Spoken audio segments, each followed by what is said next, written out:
Why, hello there, creeps, and welcome to another episode of Madams and Murderers. I'm your host, Malia Molino, fully preparing to absolutely disturb you in today's episode. I'm fairly sure I mentioned in a previous episode that female serial killers really fascinate me, like a lot, and I think it's because they tend to be way more calculated than male serial killers.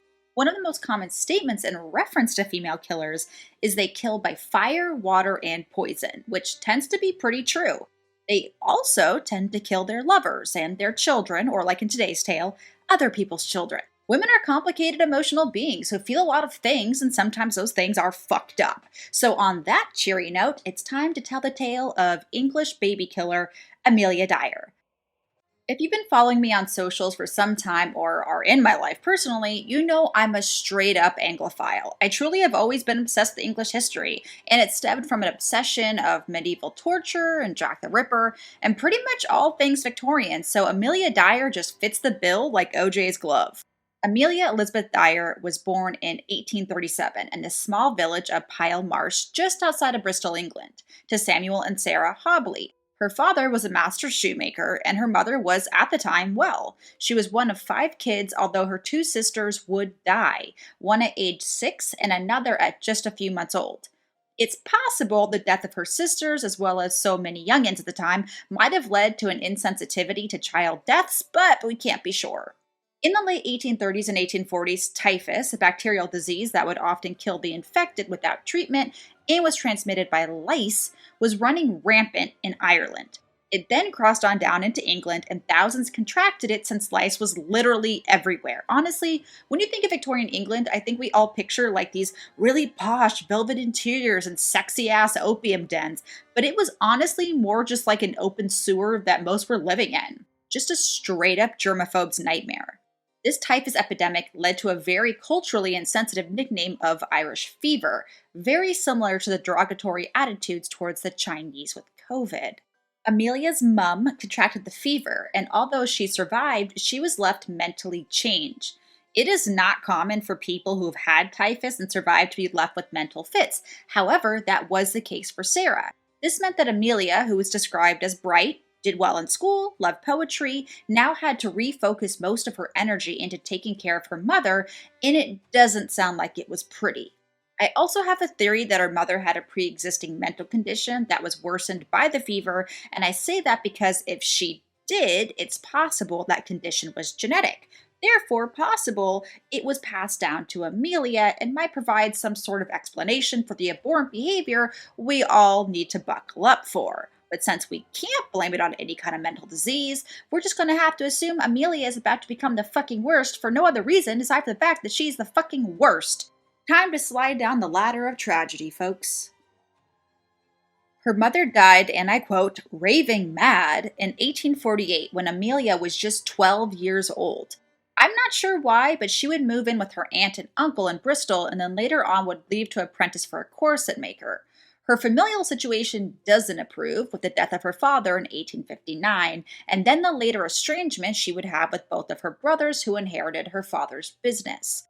So now we have a 24-year-old Amelia living in a sort of boarding house in Bristol where she meets the 59-year-old dude named George Thomas. What is hilarious about this to me is they felt a need to lie about their ages on their marriage certificate as if people weren't still marrying essentially minors at the time. George claimed to be 48 and Amelia claimed to be 30. Why they felt they would be shamed if they declared their true ages is so strange and led to some confusion later on when those ages were published. But anyways, the two are married, and Amelia decided to get a job as a nurse. A super legit job, and for a brief, fleeting, beautiful moment, we can hope that she became a nurse because she was a nurturing woman full of love to give after a lifetime caring for her unwell mother. That was a nice moment. Moment's over. She did go on to be an asylum nurse. Now, can we speculate that she did this because of her mother? Mayhaps. Can we say this is a really interesting foreshadowing of her own life? Mayhaps. The truth is she didn't last long because Amelia caught wind of a growing fad called baby farming. Baby farming, folks, was essentially the Victorian version of foster care, except take everything that is flawed about our current foster system and then multiply it by like a million. Naturally, there's lots of sex going on. Good sex, bad sex, paid for sex, rape. And anatomy lessons, sometimes sex creates babies. Sometimes those babies are uh-ohs. Other times they're out of wedlock, or the baby only has the mother, and the mother can't afford the baby, especially when the Poor Law Amendment Act of 1834 is passed, and men are no longer legally obligated to financially care for their children. To answer the call of all of these babies, baby farming was born, where couples or families would take in or temporarily care for the baby for a fee or be given a one off fee by the mother, and they'd keep it so she could go on and pretend it never happened. If you played your cards right, you might get money from the mother and hush money from whoever the father was.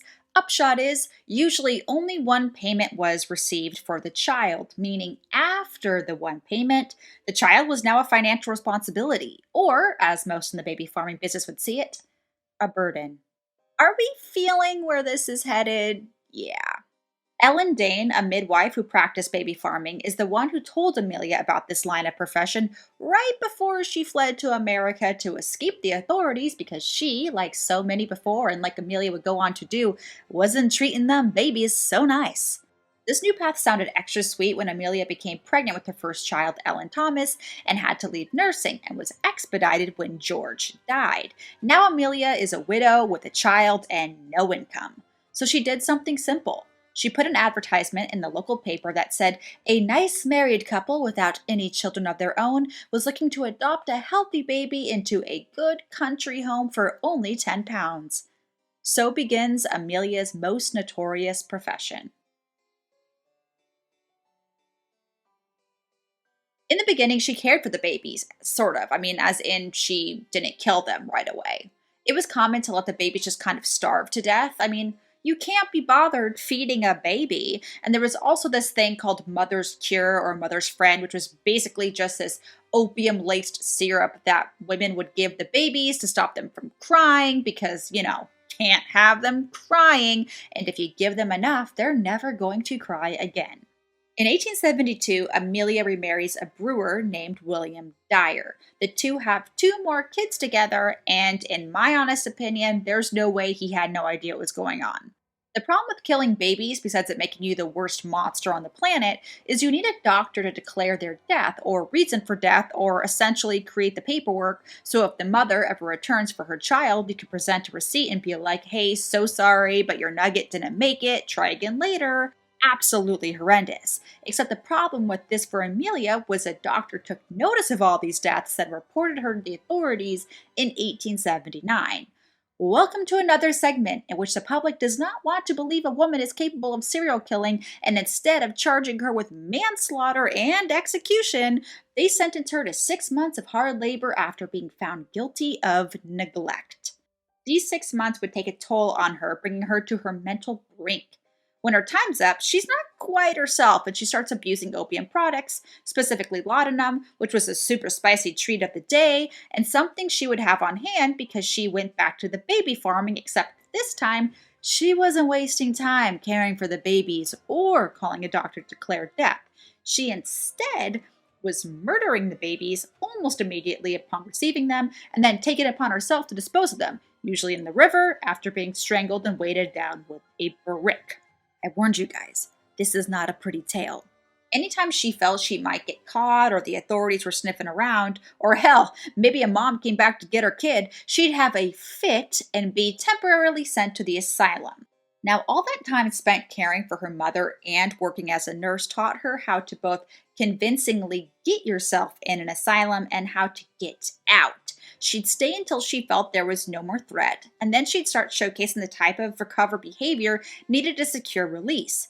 There is a lot of speculation that Amelia did in fact have a mental disease because of this behavior and the upcoming suicide attempts. Personally, I think Amelia was a smart woman who manipulated a system that she had firsthand experience in.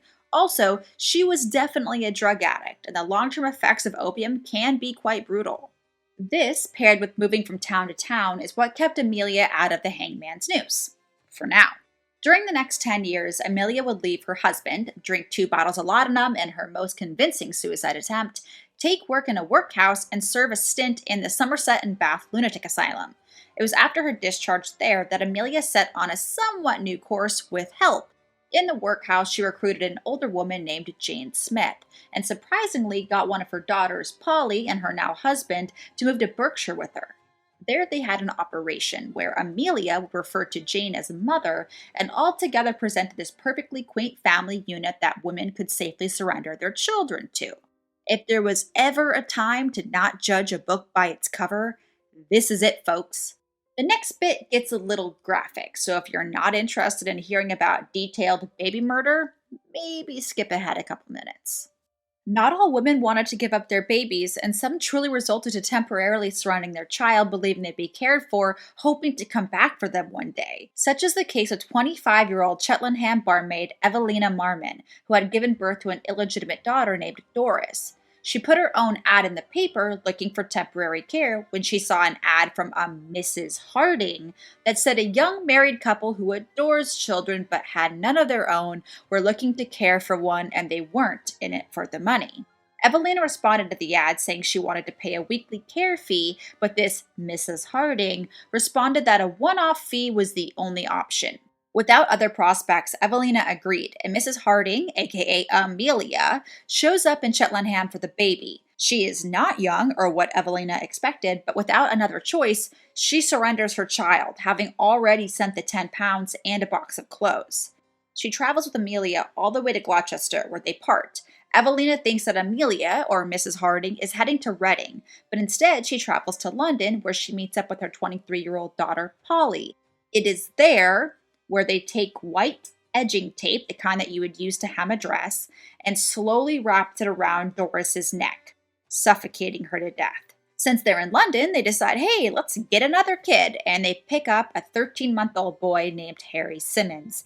His fate would be the same as Doris's. The bodies of the two children were wrapped in a white napkin, placed in a carpet bag, and then filled with bricks and tossed into the River Thames. Back in Cheltenham, Evelina is totally heartbroken, but she receives a letter from Amelia saying that she and the baby are well. She responds, she will never get a reply. It is around that same time that a bargeman back in Reading discovered a floating carpet bag containing the body of an infant, Helena Fry. Upon microscopic inspection of the paper the corpse was wrapped in, they could make out a name and an address, which led them directly to Dyer. The detective work in this case is actually quite impressive because they don't just go bombard her. They instead do their best 19th century job of creating a solid murder case. They interview people in Bristol, doctors, police officers, people who knew her, and they start building this giant multiple-year case. They employ the services of a young woman to act as a potential client for Amelia and set up a meeting. When she expects to be meeting this woman on Good Friday of 1896, she instead finds detectives at her door who raid her home. What they discovered was both grim and devastating. The house was ripe with the smell of decomposing flesh, although no bodies were discovered in the home. White edging tape, letters from parents asking about their children, and receipts of adoption were plentiful. Amelia was arrested, and the Thames was combed for bodies. 6 more were recovered, including Doris Marmon, whose mother, Evelina, identified her just 11 days after surrendering her. There are no words to describe that kind of pain. The trial of Amelia Dyer was sensational. She showed no remorse for her acts. Instead, she showed signs of pride, of enjoyment. She said she liked using the white tape because you could watch them slowly die. It was also a way of, and I quote, knowing which one is mine. It was basically her calling card. Thankfully, because of this, a plea of insanity wasn't used, despite her 2 stints in the asylum and multiple suicide attempts, all of which I believe were staged for her own benefit. Originally, both Amelia and her son-in-law were arrested. Later, Polly would be as well.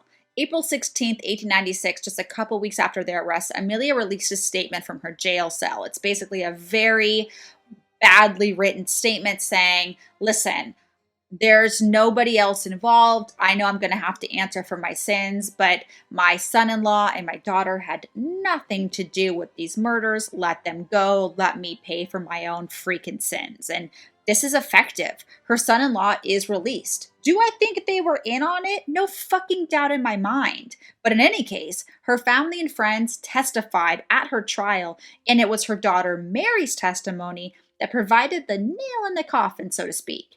Amelia was found guilty of murder after a jury deliberation of just 4 minutes and sentenced to death by hanging. She requested to be at her daughter Polly's trial but was denied. Later, Polly would be released. Amelia Elizabeth Dyer would die at Newgate Prison June 10, 1896. She'd filled 5 notebooks with her confession. It is believed around 400 babies died at her hands. When asked if she had any final words before the drop, she responded, "I have nothing to say." And at 9 a.m. sharp, the lever was pulled, the door opened, and her body dropped to its death. There isn't record of it that I could find, but it's my personal hope that her death was not instant, that her death was a slow, painful one, like the death she inflicted on 400 innocent lives. Killers like Amelia and Jane Toppin, the American nurse who loved to poison her patients slowly, are often given nicknames like Angels of Death or Angel Maker. Personally, that shit pisses me off.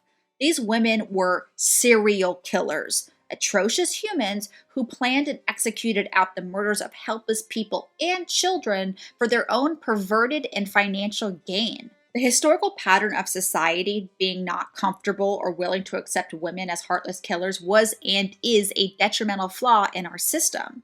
In Amelia's trial, there were many people who said they suspected her of ill play, but no one said anything because she seemed nice, or maybe she wasn't well, or purely because she was a mother. Until we can accept that women are capable of the same atrocities as men, people like Amelia Dyer will still have the opportunity to kill. Thank you guys so much for listening to today's tale. If you've enjoyed today's episode, please take a second to rate, review, and subscribe. It means so much to me and helps the podcast gods. If you would like to see pictures or read the transcript, you can do so on the blog. Before I go, just a quick reminder that I have tons of content on my YouTube, 6 years worth of shows, including a new one, Grave Hunting at the Hollywood Forever Cemetery. Tons of daily spooky content on my Instagram. And if you want to vote on what topics I cover in the podcast, as well as get exclusive content, please consider becoming a patron on Patreon, which you can join for as little as $3 a month, and you get access to these episodes early. All links are in the show notes. Thank you guys so much for being here, and until next week, Chin Chin Creeps.